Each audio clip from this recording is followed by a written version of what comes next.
What is a request for evidence letter?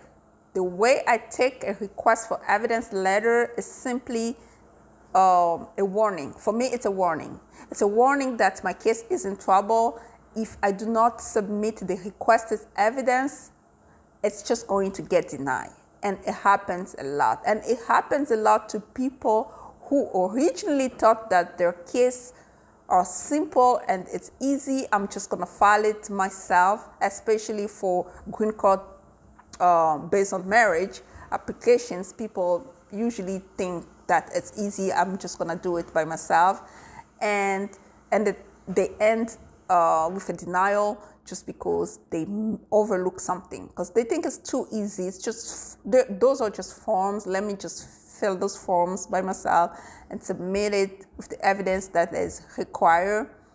And when they get a request for evidence, even at that point, instead of talking to someone who actually has some type of expertise on it, they'll try to do it themselves and get denied. So in this video, I'm just gonna tell you exactly those type of mistakes that I've seen across board. Like, it happens a lot just because the person thought it's easy, let me do it by myself. Number one, I-864, sponsorship requirements. If the petitioner sponsor does not meet the requirements necessary to sponsor a person, the application is just gonna get denied.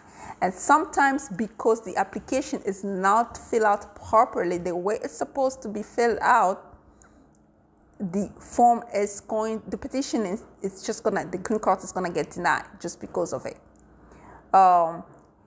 If the petitioner sponsor does not meet the income requirement in order to sponsor the beneficiary, they have to have a joint sponsor, or if the beneficiary has a valid source of income, then this beneficiary can be a co-sponsor in that type of green card based on marriage type of petition. However, you have to know exactly what form to use for the beneficiary. If you don't know, and to submit the same I-864 for both the petitioner and the beneficiary, it's just gonna get denied because the beneficiary has to use the I-864A, okay? That's mistake number one. Number two, I-130. When a person submits the I-130 petition, they have to submit it along with I-130A petition. Some people don't even know that. And when they get a request for evidence letter asking them to submit an additional I-130A petition, they make the same mistake of not signing it. Then they ask the spouse to sign it, or both the spouse and the petitioner signs that form. Yeah, it's just gonna get denied because it's not properly filled out. I've seen it too many times. And then another mistake is that when it comes to birth certificate, some people do not submit the birth certificate, and when they send them a request for evidence requesting the birth certificate, they don't know which one is valid.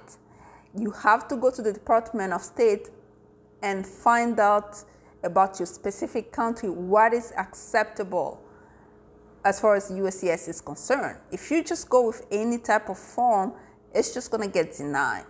So those are the things that people just overlook because they think it's easy. Let me just do it by myself.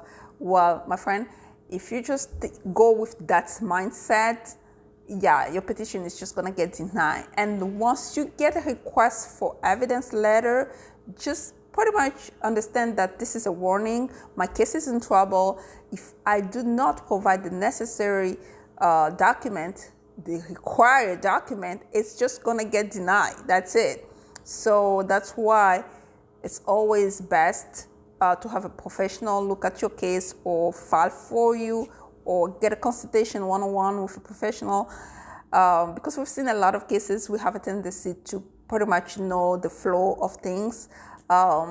Again, my consultation is on my bio. If you want to consult, you can do it. The reason I'm making this video because I had 3 consultations yesterday on a Saturday about the same thing.